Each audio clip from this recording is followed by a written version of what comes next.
میرے دوستو، جب میں نے اس منظر کو دیکھا نا تو مجھے حضرت اقبال کا وہ پیغام یاد آ گیا کہ پرواز کرتے ہیں دونوں اس ایک جہاں میں، لیکن کرگس کا جہاں اور ہے، شاہی کا جہاں اور۔ الفاظ اور معانی میں تفاوت نہیں لیکن ملا کی اذاں اور ہے، مجاہد کی اذاں اور۔ علامہ اقبال فرماتے ہیں کہ گھر میں اذان دینا اور ہے، اور امام حسین کی طرح مقتل میں کھڑے ہو کر ظالم کو للکار کر اذان دینا اور ہے۔ جب میں نے اس منظر کو دیکھا نا تو مجھے حضرت خالد بن ولید کے وہ الفاظ یاد آئے جب خالد بن ولید اپنی چھوٹی سی فوج کو لے کر رومی فوج کے سامنے گئے نا۔ سامنے رومی فوج تھی جو اس وقت کا جدید ترین اسلحہ لے کر آئی تھی اور بڑا مہنگا اسلحہ لے کر آئی تھی۔ تو یہاں خالد بن ولید چھوٹی سی فوج کے ساتھ جب اس بڑی فوج کے سامنے گئے نا تو رومی فوج کا جو روب تھا وہ مسلمانوں پر پڑا۔ تو یہ خالد بن ولید اٹھے، رومی فوج کے سامنے گئے، اور یہاں جو آپ نے الفاظ کہے آج بھی وہ الفاظ فضاؤں میں گونج رہے ہیں۔ خالد بن ولید نے رومیوں کو للکار کر کہا، انما انا قوما یحبون الموت کما یحب العاجب الخمر۔ کہا رومیوں سن لو، تمہارے سامنے وہ قوم کھڑی ہے کہ جس طرح تم شراب پی کر مست ہو جاتے ہو نا، یہ محمد مصطفیٰ کے غلام اسی طرح موت کو دیکھ کر مست ہو جاتے ہیں۔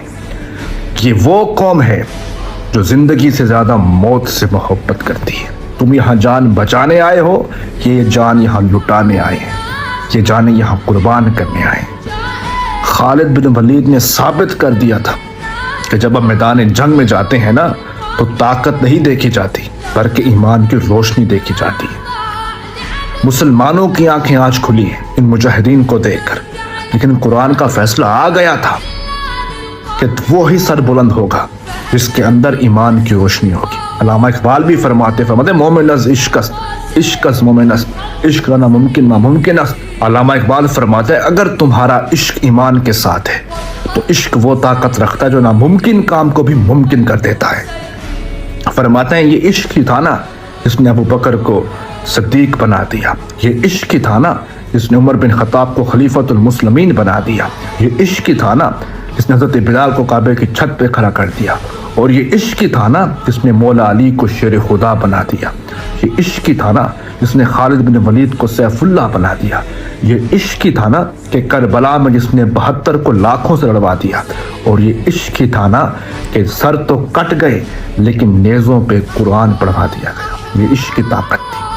کہتے ہیں کہ دل میں اگر تمہارا عشق ایمان سے ہے نا تو عشق وہ طاقت رکھتا ہے جو ناممکن کام کو بھی ممکن کر سکتا ہے۔ وہ آج ہم نے اپنی آنکھوں سے دیکھ لیا۔ انشاءاللہ جب ہر مسلمان کو یہ پیغام مل جائے گا نا کہ جنگ طاقت سے نہیں ایمان کی روشنی سے لڑی جاتی ہے، تو اقبال کہتے ہیں پھر وہ وقت آئے گا کہ نکل کے صحرا سے جس نے روما کی سلطنت کو الٹ دیا تھا، سنا ہے قدسیوں سے میں نے کہ وہ شیر پھر ہوشیار ہوگا۔ اقبال فرماتے ہیں وہ وقت تھا جب مدینہ سے قافلہ نکلا تھا، اس نے بڑے بڑے تختوں کو الٹ دیا تھا۔ آج پھر سے میں نے فرشتوں سے سنا ہے کہ وہ شیر پھر سے جمع ہوگا اور پھر وہ لا الہ الا اللہ کا پیغام اٹھائے گا، باطل کو شکست دے گا انشاءاللہ۔